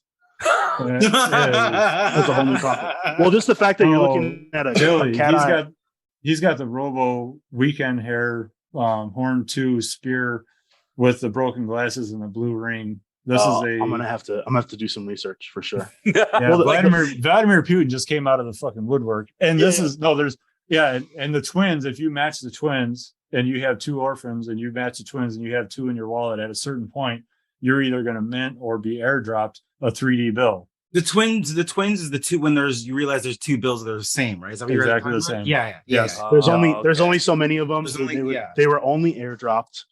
There was that first airdrop of bills before the actual collection minted, and there's a bunch of like no one really figured it out until the whole collection minted. Like, why are my bills the same? Is this project a rug? Right. Maybe we're still figuring that out. And JPEG Store is my friend too, because I can look at that person's wallet. He listed this 20 minutes ago, so it is that hot that there's very few people actually looking at it. Yeah. And they also have false idols that he purchased, so he's a buyer of false idols, DRRS. Like he's got some dead rabbits. Well, this speaks to Cardano in general. The fact that you can walk through this whole thing. And seriously. That's a little inside watch. Yeah. I also want to make one comment before we go forward. Vladimir Putin's just a username, everyone. That's not the actual. Yes. Yeah. It's not the. Never know. Yeah. Actually, in the old money universe, we have Vladimir Putin. He's a Vladimir Putin android. So if you read the Inflation Times, that is hilarious. He showed up recently. So. Oh my god! There's an AI bot called Vladimir Putin, and he's a bad guy. So oh my god. So while we do this, and I'll do this quite often, I look at the recently listed assets in different categories. If you were a connected MFer. If you had MFer rank, you're in Discord, and prior to a couple of days ago, we have a channel called the Grassy Knoll. So if I don't have 1,000 ADA in my wallet, and I know that here's good alpha on this bill, if you like it, I'll send the JPEG link. I'll throw it into the Grassy Knoll, and other people check that and look at that, and it's not valid. It's hey, here's an asset that's out there for sale, and we want MFers in. So if you're an MFer and you have it, like there's an extra lead, I'm just going to throw it in the Grassy Knoll and you can pick it up. I've picked up a lot of them where we had some really good deals show up and someone's like, dude, don't let somebody just grab this. I want you guys to get to your 6th question. I want to make sure that I want to make sure we get some brevity in here. And all right. There's a lot. Yeah. I'm telling you, there's a lot. Give me a second. There's a live feed. That's what just happened. That was crazy. Just gonna move money from my No. We don't, not NFA. We don't, not financial. Well, no, I got a strange feeling we're about to have an MF. And I said money. This is not money. It's crypto. Right. Mess around, boys. All right, let's get to question 6. Ryan, you do the honors. So we got together last night, and I was in the Discord, and I was like, "What the fuck is this speech?" So I ended up playing it for Devon, and he was loving it. He was on his computer, and then he's like, "Wait, what is going on over there?" He's like, "Is someone acting?" And then we listened to it. He was loving it. I was confused as shit as always. So, well, just for other context, it's like it's only audio, not video, right? Like I didn't look. Yeah, no, there was no audio. There was only audio. And this is post-election something. Yep. And I'll tell you the story. Go ahead and ask your question though. Go ahead. Right. Yeah. I don't even know what the question was. I closed my thing. So you guys want to know about the speech. So the question is, let's talk about Richard Frickson's speech, the audio recording that sounds like someone got kidnapped and is either in a bunker or is dead. Or hiding. Or your candidate. Like, what did your candidate do post-election? We have to really. No, you're the one that absconded the audio, and it's your candidate. I would say we have to. I didn't vote for the motherfucker. Really, neither did I. I have to really carefully choose my words here because there's agencies that may or may not be listening to this recording, and I want to make sure that the safety of everyone, all four of us here, is it's important to me. So, Richard Trixon won the election. There was an on-chain election. He was my candidate. There was also a secret Discord called the Conservatives for Anarchy Party. We worked as a super PAC to get Richard Trixon elected. We've been working. Oh my God! We've been working on it for like 3 months now. We've been rallying. We've been digging up dirt on Hoodro Wilson, was our main candidate. Q is his vice president. So Richard Trixon won the election by a landslide victory. Everyone was minting fucks using their campaign materials. Ragtag. We really hit it hard. Everything was organized. We had spreadsheets down. We had, everybody. We had who had what campaign materials, what level of fuck they can commit to Hoodro Wilson at this time. No one's going to vote for Honey Sanders. Like, we have it all planned out. So fast forward, Richard Trixon wins the election. Yeah, MFers are celebrating in the streets. The waterboarding stations are set up on every corner of every block of New York City. As I intended, as Dilly's auction house has kind of campaigned for Mr. Trixon all these times. So we had about a week of celebration. Hoodro has gone. He's been a little bit defeated. I don't know if you guys have seen some of his tweets and some of his announcements. He didn't expect, as the guy that was literally rigging the election, he didn't expect to lose. I don't think that was in the wheelhouse. And none of it was planned, really. However it was supposed to go, it was supposed to go.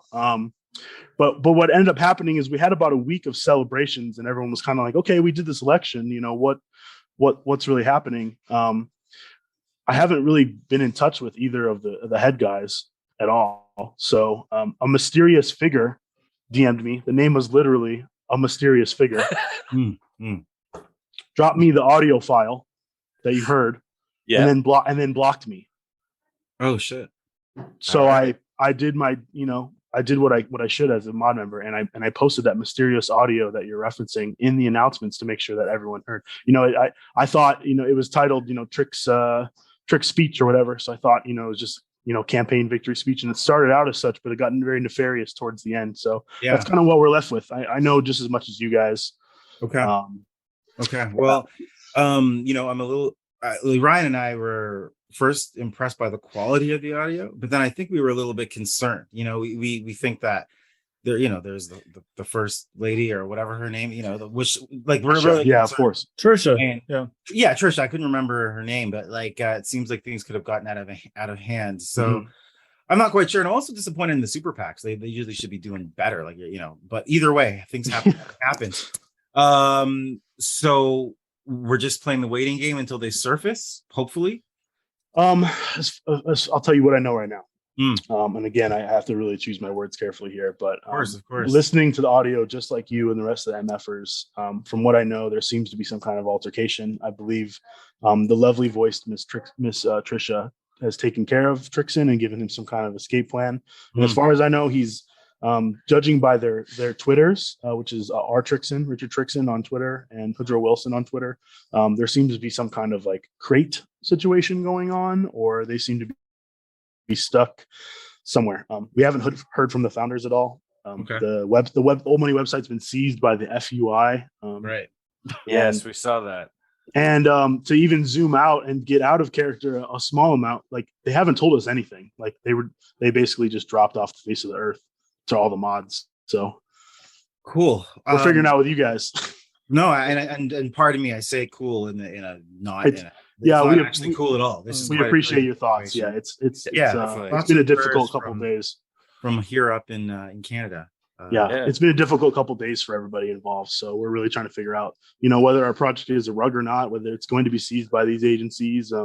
What I would recommend to any MFer or potential MFer out there is to really keep your eye on the announcements, keep your eye, check out the website, and just try to be involved. Okay. Well, I mean, I would love to say we had the audio because it's a podcast, we could attach it at the end, but I think everything's been seized, so that's unfortunate. But if there's any assets you guys would want to throw forward, let us know. But Andersum KEWWper, you've been a news personality for quite some time. What are your thoughts on this? So pleading the fifth, I don't know if that counts in UNORC. I would have to say in general,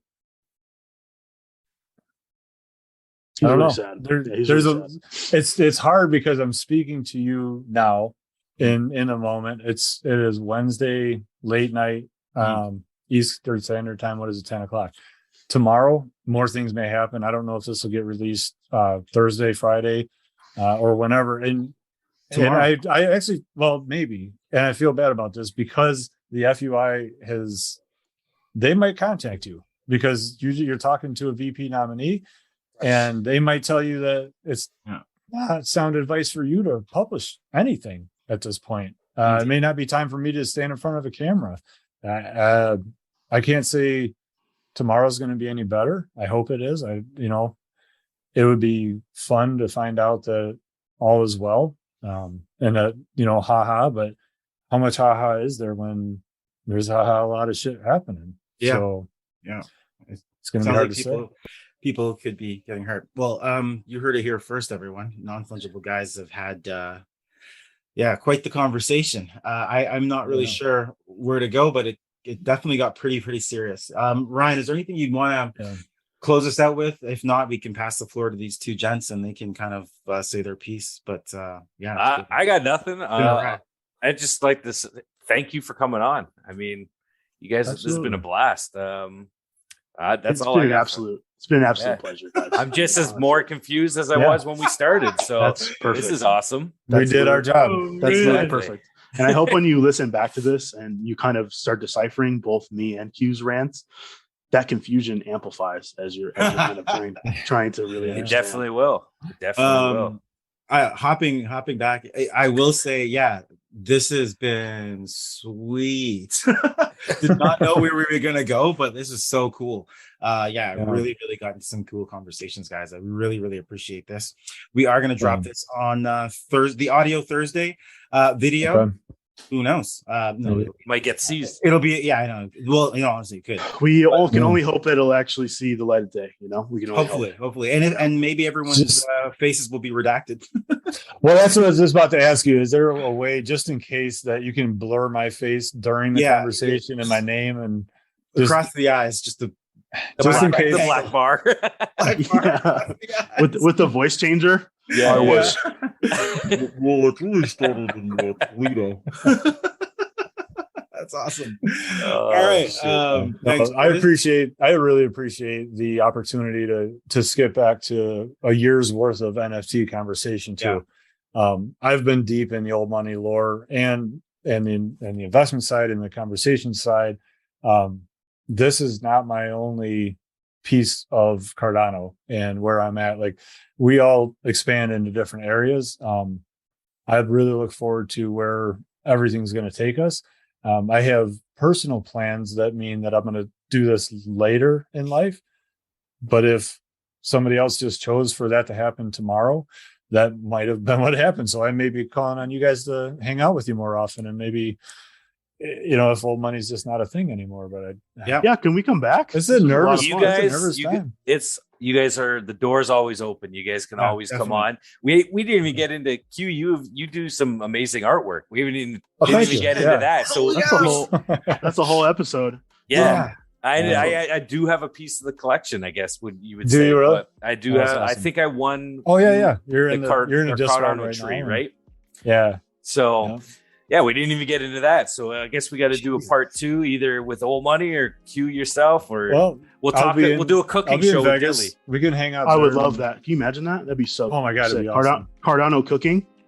Done. Yeah, we'll set it up. One podcast episode, we'll just be making whatever the heck you want. Yeah, dude. Well, I'll fly to you guys. We'll set up a little. Well, I was gonna say we'll come out that way, but either way, we'll figure. Either way, it doesn't matter. Yeah, I'm always down. I would love to be back on the show. I had a great time, honestly, just talking about everything. I'm glad that we kind of got. I don't like to do these like, what is old money and what are the bills? And I love to just talk about stuff. So whenever we can find time to do it, let's do it. Perfect. Great distraction in a time of duress. So thank you so much, guys. Agreed. All right, guys, you heard it here. I guess that's it. Non-fungible guys, NFGs. Ryan, we out. We out. Shout out to the NFGs. Let's go.